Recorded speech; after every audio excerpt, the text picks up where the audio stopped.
Hallo zusammen, seid ihr da? Ich bereite gerade den Rahmen vor für das große Bild mit einer Walze und schwarzer Farbe.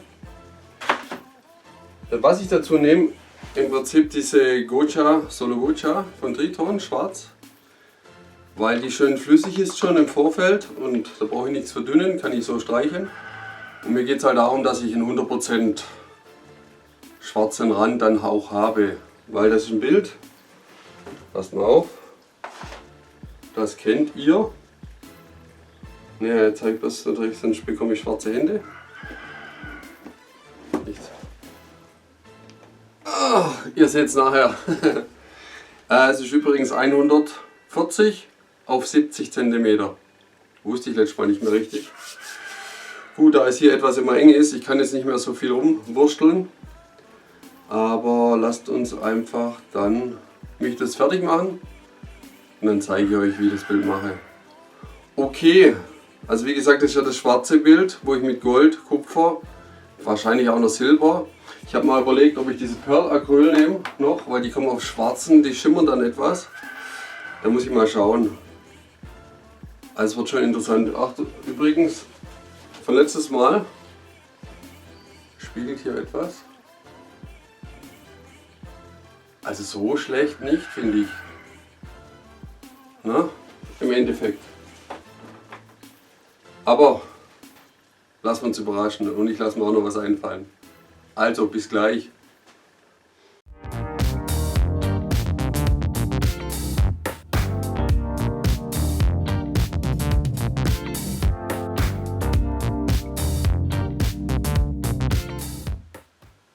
So Freunde, ich habe jetzt alles vorbereitet, habe es auch schon schwarz gemacht.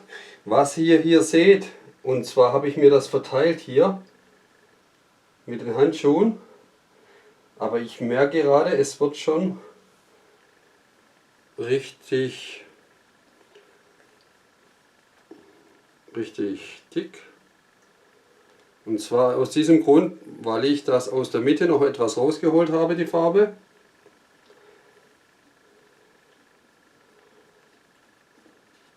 Und möchte einfach mal schauen, ob das auch eventuell einen kleinen Effekt bzw. ein paar Muster gibt. Deswegen zeige ich das euch jetzt einfach nochmal. Nicht, dass ihr denkt, hey, was hat denn der gemacht?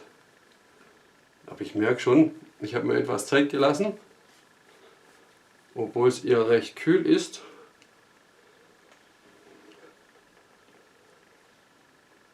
Und es gibt vor allem auch noch ein paar Luftblaschen rein, also Luftblasen. Und da bin ich gespannt, ob das zum Schluss auch noch etwas einen Effekt gibt.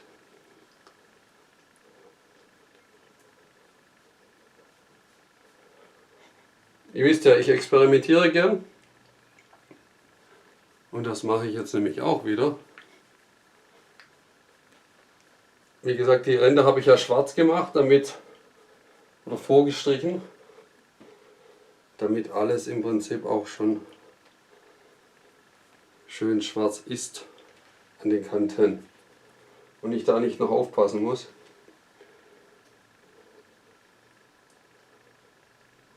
Okay. Aber ich merke schon, ich habe mir etwas Zeit gelassen. Es wird schon dickflüssig, komischerweise. Ich dachte eigentlich, wenn es hier so kalt ist, bleibt das so. So. Was ich mir jetzt angerichtet habe, ist also Silber, Kupfer, Gold und dann habe ich mir noch diese Pearl Acryl von Amsterdam, das heißt einmal rot, einmal grün und einmal violett. Und ihr seht eigentlich hier, das ist ja weiß, es schimmert dann nachher nur. So, was ich mir jetzt noch reinmachen möchte, und zwar dieses Mal aber das Silikon 100. Ja, ich zeige es euch einmal hier noch. Und zwar 3 Tropfen in jede Farbe.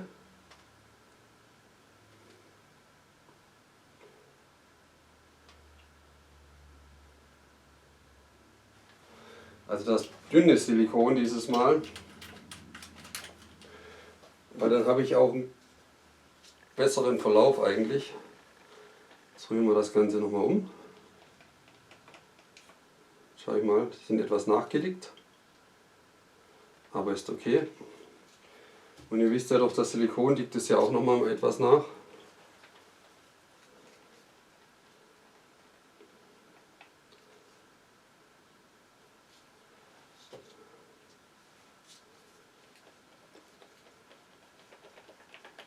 Also wirklich schön umrühren. So. Ich hoffe, die Lichtverhältnisse stimmen hier, weil, wie gesagt, nicht ganz optimal, und bis ich das alles wieder eingerichtet habe, wie es sein soll, schauen wir mal. Okay, noch das andere. Ja, es ist schon etwas nachgelegt. Ich hoffe, es funktioniert. Bin mir da nicht so ganz sicher. Okay, ich nehme nochmal Handschuhe an. Ich mache euch vielleicht auch einen Vorschlag, dass ich mir die Musik anmache und ihr könnt in Ruhe zuschauen.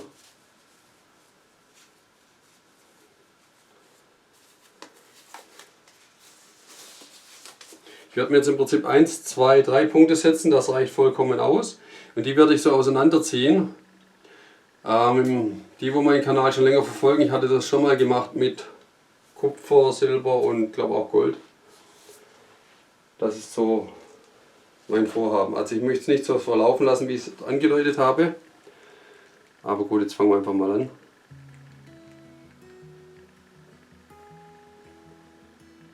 Und zwar nicht zu arg zusammensetzen.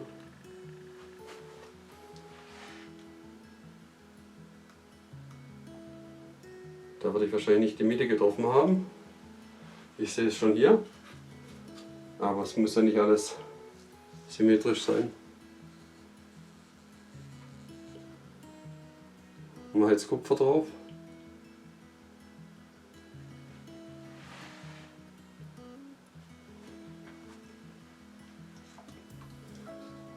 Und eigentlich wollte ich immer dazwischen dieses Pearl Acryl machen.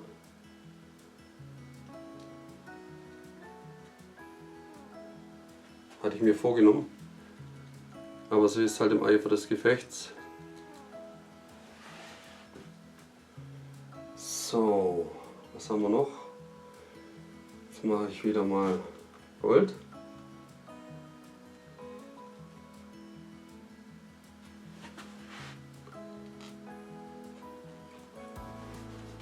Nehme das andere Pearl Acryl. Ups, nicht so toll.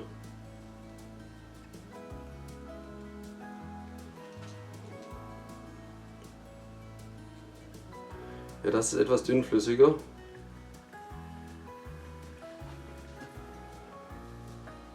Nochmal das Kupfer.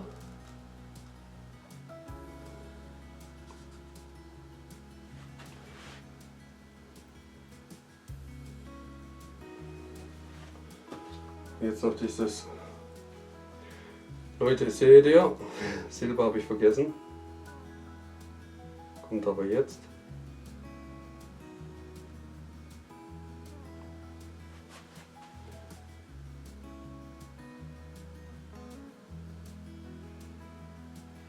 Okay, dann noch das andere Pearl Acryl. Ich weiß jetzt gar nicht genau, was ist.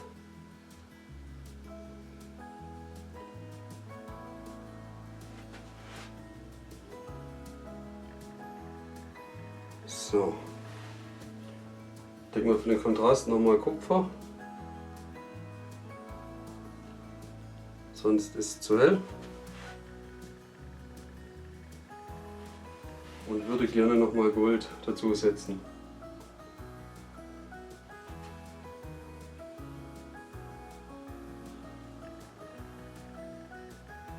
So. Und das setze ich nochmal. Kanal nicht aufhören.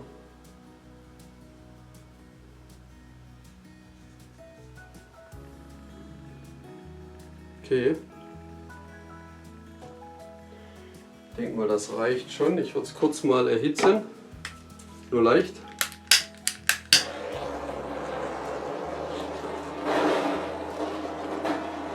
Ein bisschen die Bläschen auszumachen.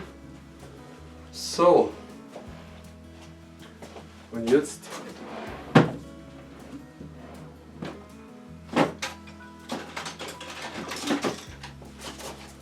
ich hole mir ein bisschen breiteren Spachtel, weil ich gemerkt habe, ich habe große Flächen und werde es jetzt auseinanderziehen. Ich lasse es glaube auch mit der Musik.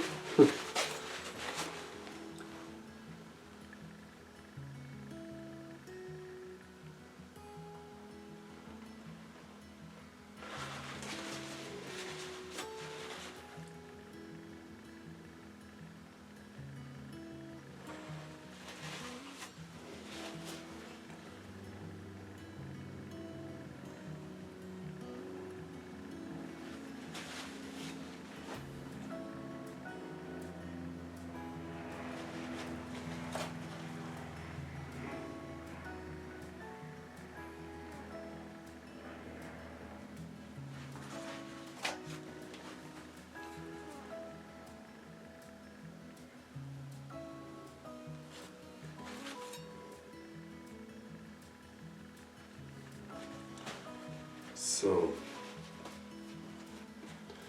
alles noch nicht fertig.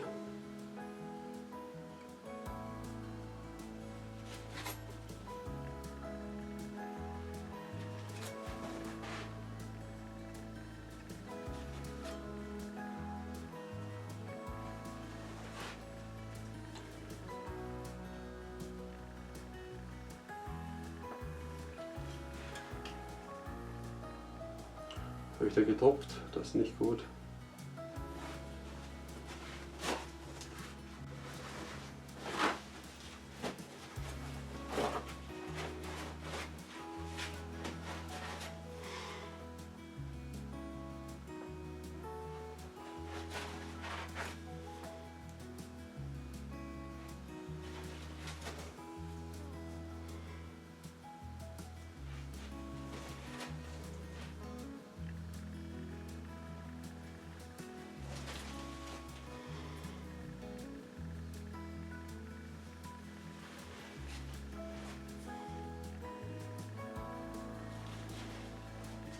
So. Passt auf, das ist noch nicht alles. Jetzt gehe ich nämlich kurz mit dem Föhn drüber, dann mit dem Trenner.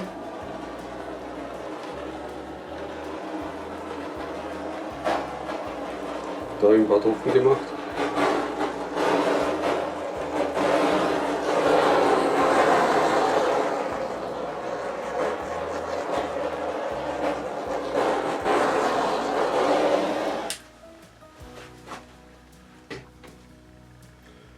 So,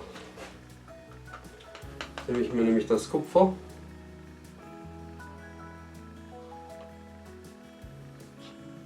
Ups. Und ziehe jetzt einfach nur dieses Kupfer durch.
Und wieder schön abputzen vorher.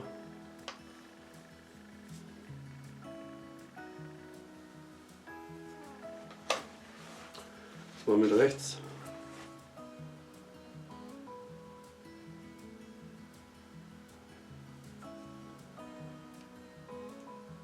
Ich bin wirklich gespannt, wie das Pearl rauskommt. Okay.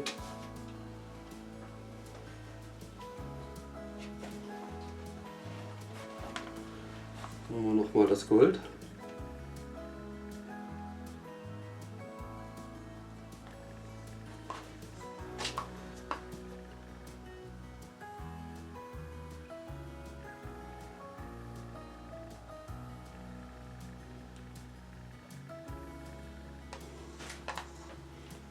Ups, schon wieder gespritzt.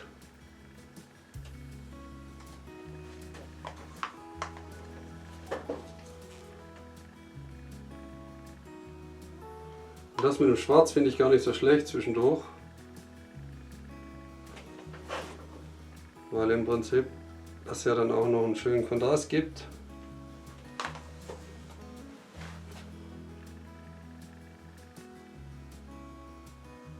Da habe ich schon schwarzen Becher drin, das ist auch nicht so toll.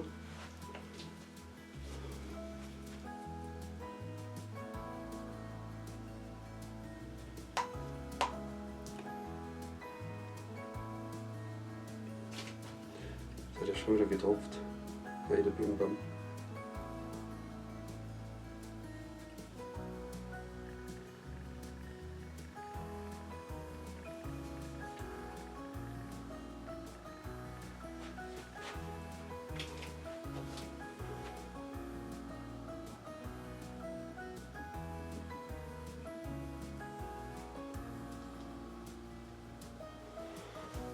Okay. Also seht schon, es kommt ganz anders wie vorher getestet, aber ich mache mir etwas Gedanken.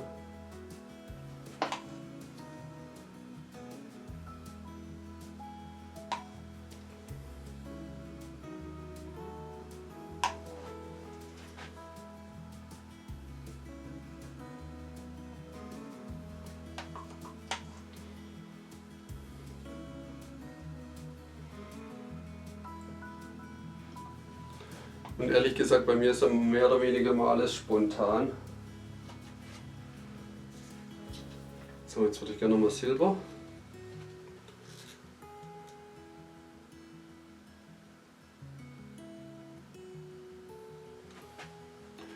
Passt mal auf, ich tue es mal gleich in alle drei rein.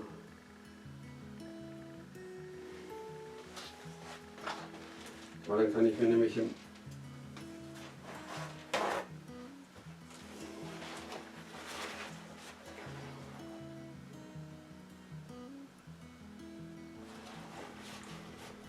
das Stäbchen immer gleich abputzen.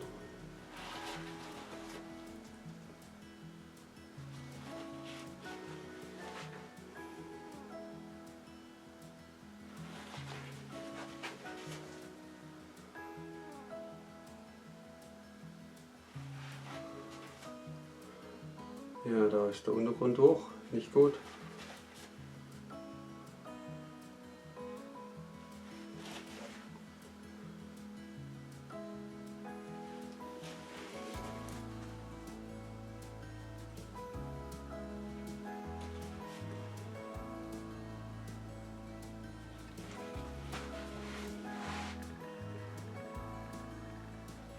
Und ihr seht auch schon durch das Silikon 100, wie die Zellen schon aufgehen.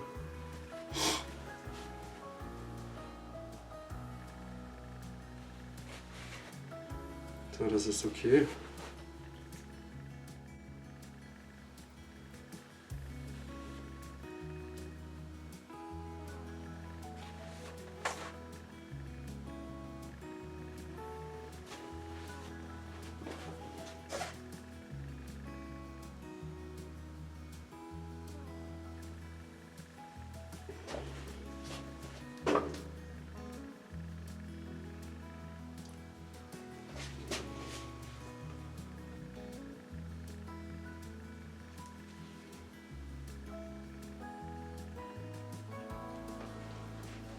Und wie gesagt, die Farben kommen hier natürlich erst raus richtig, wenn sie trocken sind. Also zumindest die Metallic-Farben.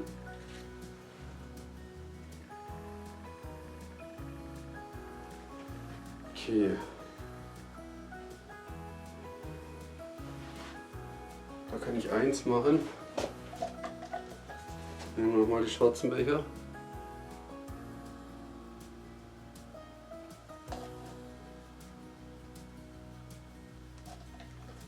Tropfen ein bisschen weg, wobei ich das auch gar nicht so schlecht finde, wenn da etwas gesprenkelt ist. Und jetzt sieht es wirklich handgemacht aus und kein Druck oder sonst was.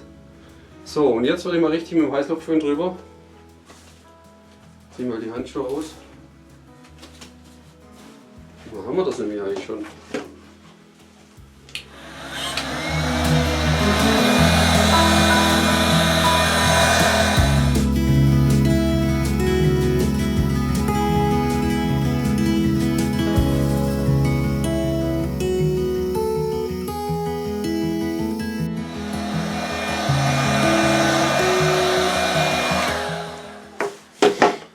So, vielleicht nochmal mit dem Brenner kurz.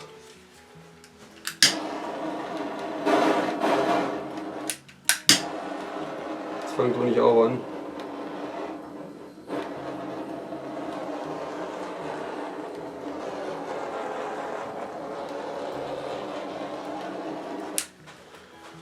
Was ich mir jetzt noch überlegt habe, vielleicht noch ein bisschen schwarz zwischendurch machen. Das würde ich aber nur mit dem Stäbchen machen, etwas.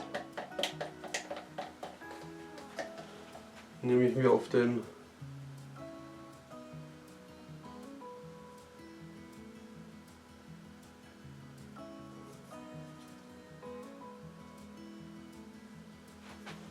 einfach noch ein bisschen Kontrast zu schaffen.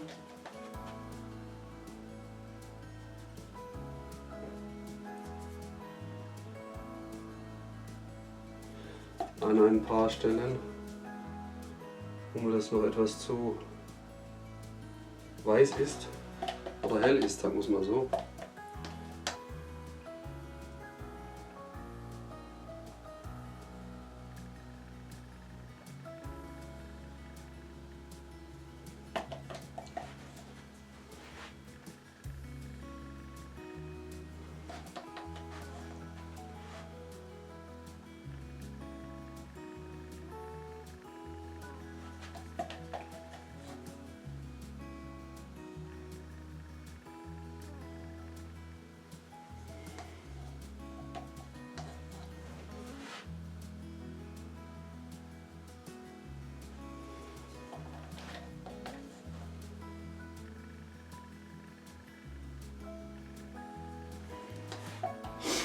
Ein paar kleine Feinheiten.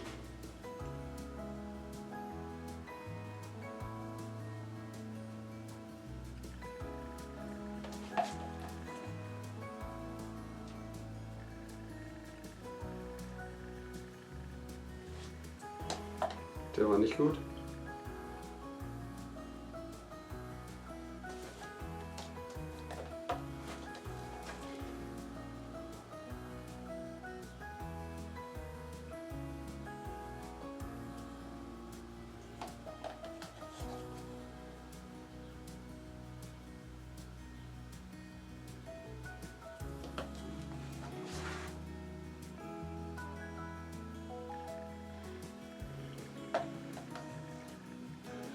Aber wie gesagt, das wird noch alles etwas abdunkeln und das Kupfer und das Gold natürlich viel kräftiger rauskommen, das Silber natürlich auch. Ja, aber so finde ich das gar nicht so schlecht. Ich weiß jetzt nicht, wie ich das bezeichnen soll. Farbkleckse, Sterne. Könnt ihr mir ja schreiben, was ihr davon haltet. Aber ist okay. Habe ich den falschen? Ist das auch leer?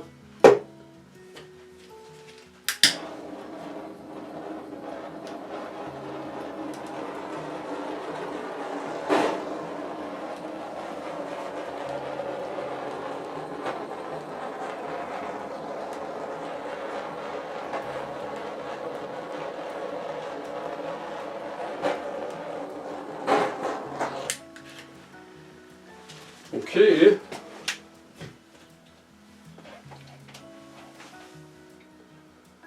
Ich finde es eigentlich cool.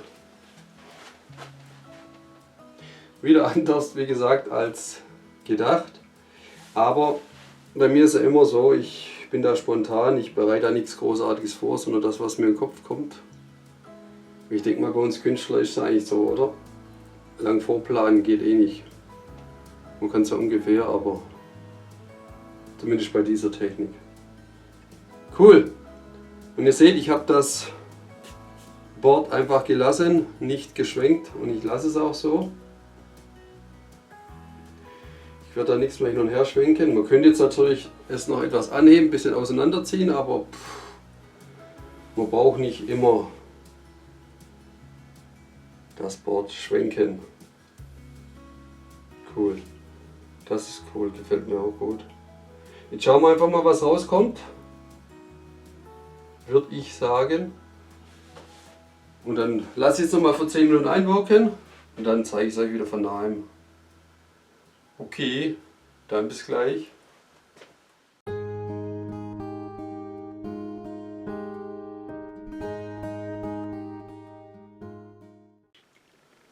So Freunde, ich habe jetzt mal die großen Lichter ausgemacht, weil ich glaube, sonst spiegelt es zu arg.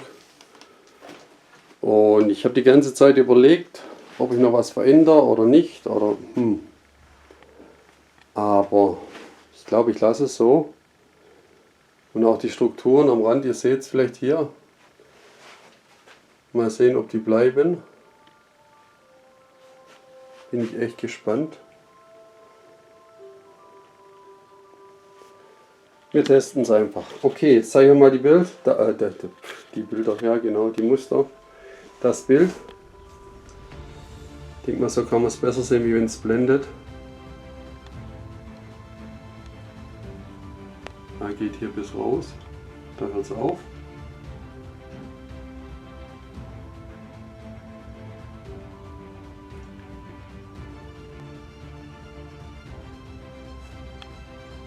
Also ich finde, es gibt schöne Strukturen. Bei mir in der Mitte bleibt es natürlich kräftig die Farben. Und dann bleicht es zum Rand aus mit schönen Zellen. Da hört es dann auf. Also ich gehe einfach mal davon aus, das ist auch die Kälte hier. Da die Kälte einfach nicht ganz so optimal ist. Ich bekomme es hier gerade nicht auf mehr als 15 Grad.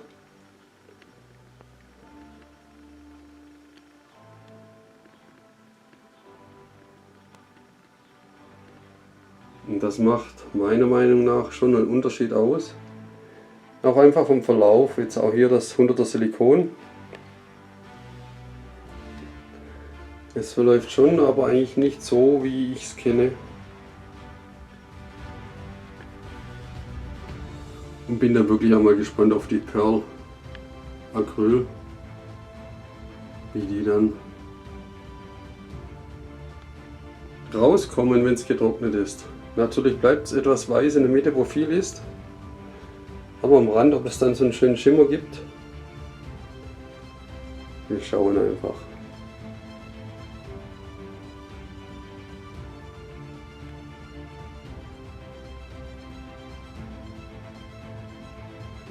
Hier auch schön.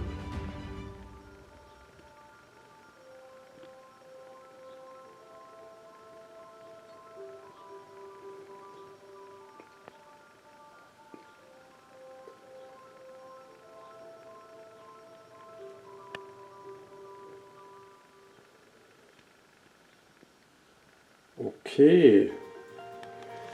Also gut, Freunde. Mal wieder ein Experiment, aber ich finde, es kommt ganz gut. Ja, von hier sieht man fast nur weiß, so sehe ich das. Aber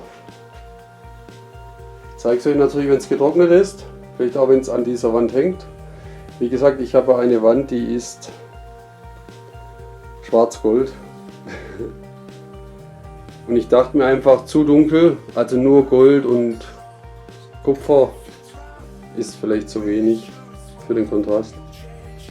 Mal schauen, wenn es passt, ist gut, wenn nicht, Pech gehabt. Also, ich hoffe, euch hat es gefallen. Schreibt mir in die Kommentare, was ihr dazu meint. Und dann sehen wir uns das nächste Mal wieder. Ich wünsche euch was. Bis dann. Bleibt gesund. Tschüss.